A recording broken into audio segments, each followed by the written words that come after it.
ఈరోజు రేవంత్ రెడ్డి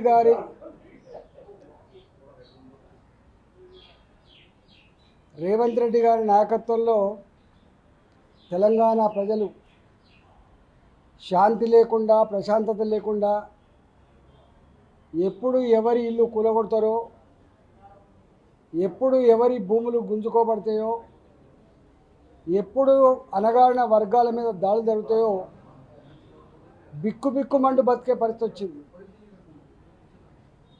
ఆనాడు ఆంధ్రప్రదేశ్ రాష్ట్రం నుంచి మొదలుపెట్టి ఇవాళ తెలంగాణ వరకు 70 సంవత్సరాల కాలంలో రేవంత్ రెడ్డి లాంటి ముఖ్యమంత్రి కనుక ఉంటే ఇవాళ హైదరాబాద్లో కొన్ని వందల బస్తీలు ఏవైతున్నాయో ఇవాళ ఆ వందల బస్తీలలో నివసించేటువంటి పేదలు ఉండేటువంటి ఆస్కారం మీద లేకుండే. ఇవాళ మనం చూస్తున్న వాజ్పేయి నగర్, వెంకటస్వామి నగర్, అంజయ్య నగర్, బద్దం బాలరెడ్డి గారి నగర్, టైగర్ నరేంద్ర గారి నగర్, ఇలాంటి బస్తీలే ఉండకుండా పోతుండే. ఆనాడు హైదరాబాద్కి శ్రీకాకుళం, విజయనగరం, కరీంనగరు, ఆదిలాబాద్ నుంచి పొట్ట చేత పట్టుకొని పేదలు జీవనం కోసం వస్తే అసైన్మెంట్ భూములలో, దేవాలయ భూములలో, ప్రభుత్వ భూములలో, ఇవాళ భూదాన భూములలో గుడిసెలు వేసుకుంటే 60 గజాలు 80 గజాలు ఇల్లు కట్టుకొని 40 ఏళ్ళుగా 50 ఏళ్ళుగా ఇవాళ జీవనం కొనసాగిస్తున్నారు. అట్లాంటి స్థితి ఇవాళ లేకుండా పోయింది. ఖమ్మంలో భూదాన భూములలో ఏ పేదలైతే ఖమ్మం పట్టణానికి బతకడానికి వచ్చిందో అలాంటి వాళ్ళు గుడిసెలు వేసుకొని రేకుల షెడ్లు వేసుకొని జీవిస్తూ ఉంటే అకారణంగా చెంపా పెట్టకుండా నోటీసులు ఇవ్వకుండా ఇవాళ ఇంటికొక DCM లారీని పంపించి యుద్ధ భూమిని తలపించే పద్ధతిలో 10,000 మంది పోలీసులను పెట్టుకొని ఆ ప్రజల మీద చేసిన దాడి, ఆ ఇల్లు కూలగొడుతున్న తీరు, అక్కడ మహిళలు కన్నీరు పెడుతున్నటువంటి పద్ధతి, ఇవాళ పిల్లలు కూడా మా ఇల్లు కూలగొట్టకండి అని చెప్పి వాళ్ళు కార్చిన కన్నీళ్ళ సాక్షిగా ఇవాళ యావత్ తెలంగాణ సమాజం అంతా కూడా సిగ్గుతో తలదించుకుంటా ఉంది. గీ ప్రభుత్వానికైనా, గీ పార్టీకైనా, గీ ముఖ్యమంత్రినా మనం తీసుకొచ్చుకుంటామని చెప్పి అలా మాట్లాడే పరిస్థితి వచ్చింది.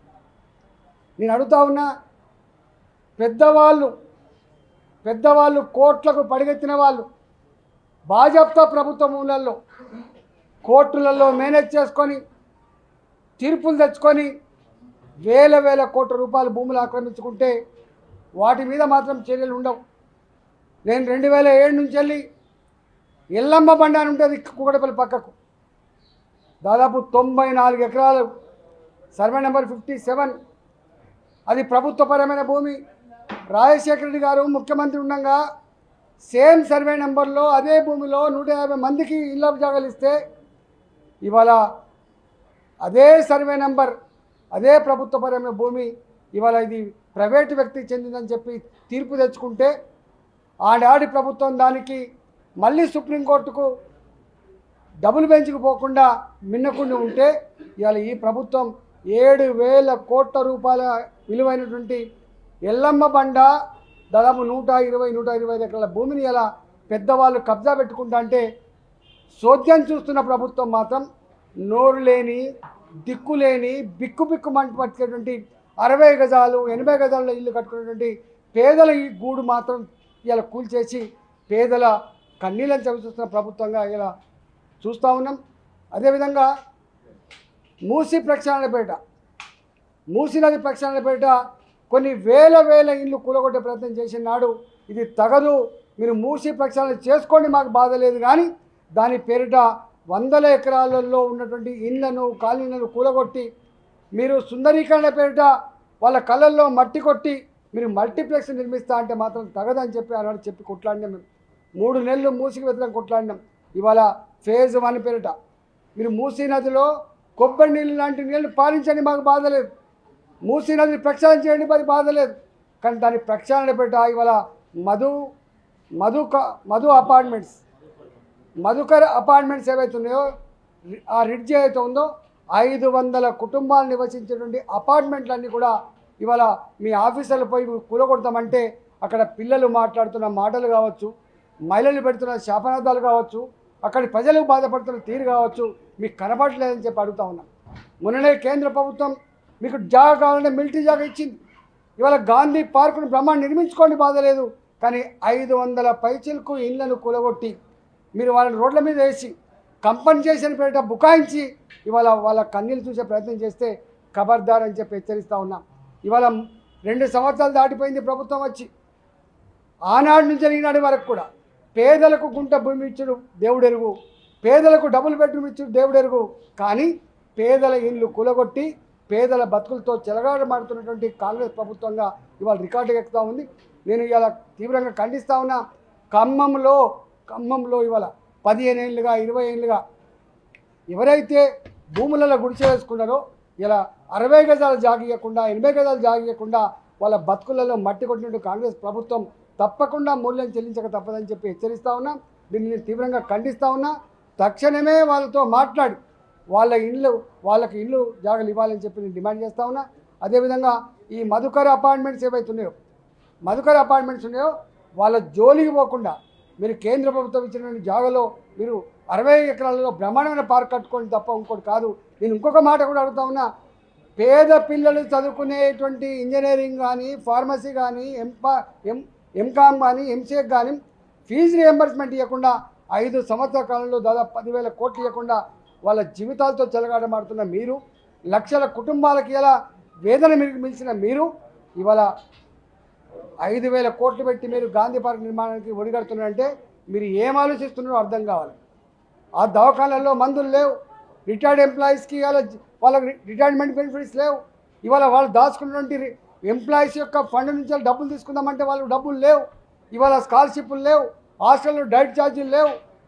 ఇవన్నీ ఇట్లా ఉంటే పైసలు లేవని చెప్తూనే, అప్పుల పాలైనమని చెప్తూనే, చిప్ప చేతికి ఇచ్చామని చెప్తూనే మీరు మాత్రం గాంధీ పార్కు కోసం ఇల్లు కూలగొట్టి 5,000 కోట్ల రూపాయలు ఖర్చు పెడుతుందంటే మీ చూపంతా కూడా ఎటువైపు ఉందో దాన్ని బట్టి అర్థమవుతూ ఉంది.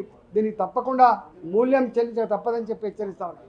అదేవిధంగా మహబూబ్ నగర్ జిల్లా నార్కర్నూలులో జరిగిన దాడి, ఇవాళ దళిత అమ్మాయి రజక అబ్బాయి వాళ్ళు పెళ్లి చేసుకుంటే చిన్న పిల్ల గుళ్ళకు పోయినందుకు అక్కడ ఉన్నటువంటి పెత్తందారులు చిన్న పిల్లను వాళ్ళ కాళ్ళ మీద పెట్టి నన్ను కొట్టకండి, నన్ను చంపకండి అని చెప్పి వేడుకున్నా కూడా కనికరం లేక ఇవాళ వాళ్ళ దెబ్బలకు, వాళ్ళ తనులకు అమ్మాయి చనిపోయింది. ఇలా వాళ్ళు కూడా తీవ్ర గాయాలతో ఉన్నారు. ఇలాంటి సంఘటనలు ప్రతి నిత్యం కొనసాగుతూ ఉన్నాయి. మీరు అనుకుంటున్నారు ఎవరు కూడా నన్ను ఏం చేయలేనని చెప్పి. తప్పకుండా ఇలాంటి ప్రభుత్వానికి సందర్భం వచ్చినప్పుడు ఏం చేయాలనో, ఎట్లా తీర్పు చెప్పానో తప్పకుండా తీర్పు చెప్తానని చెప్పి హెచ్చరిస్తా ఉన్నాం. ఇవాళ లా అండ్ ఆర్డర్ చక్కగా లేదు, పేదల బతుకులకు భరోసా లేకుండా పోయింది, పేదల గుడిసెలకు భరోసా లేకుండా పోయింది. ఇలాంటి అన్నీ కూడా ఇవాళ రాహుల్ గాంధీ మాట్లాడితే ఇలా పేదల గురించి, ధర్మం గురించి, చట్టం గురించి, న్యాయం గురించి మాట్లాడుతూ ఉంటాడు. కానీ నీ పార్టీ అధికారంలో ఉన్న తెలంగాణ రాష్ట్రంలో ఏం జరుగుతుందో మీరు చూడండి. దాన్ని ఎందుకు నిలువరించే ప్రయత్నం చేస్తున్నారో అడగండి. ఇవాళ రేవంత్ రెడ్డి సర్కారు చేస్తున్నటువంటి ఆగడాలు ఏవైతున్నాయో, చేస్తున్న దుర్మార్గాలు ఏవైతున్నాయో ఆపే ప్రయత్నం కనుక చేయకపోతే నీ పార్టీని తెలంగాణ ప్రజలు భూస్థాపితం చేస్తారని చెప్పి హెచ్చరిస్తా ఉన్నారు. సార్, ఇప్పుడు కేంద్రం నుంచి నిధులు ఇచ్చారు, భూములు ఇస్తున్నారు ప్రాజెక్టులకు సంబంధించి. అప్పుడు ఈ సామాన్య ప్రజలకు ఇబ్బందులు వీళ్ళు ప్రాజెక్ట్ రిపోర్ట్లలో మేము ఇల్లు కొలగొడుతున్నాం, అపార్ట్మెంట్ కొలగొడుతున్నాం, కాలనీలు కొలగొడుతున్నాం, పేదల భూమి గుంజుకుంటున్నాం అని చెప్పి ఎవరు చెప్పరు.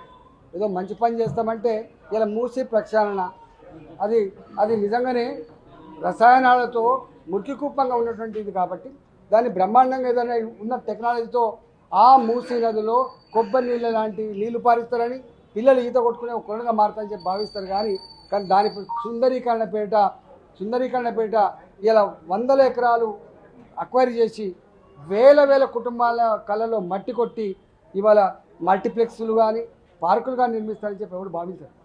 100% తీసుకుపోతాం. ఎట్టి పరిస్థితుల్లో ప్రజాక్షేత్రాలు తెలుసుకుంటాం. తర్వాత కేంద్రం దృష్టి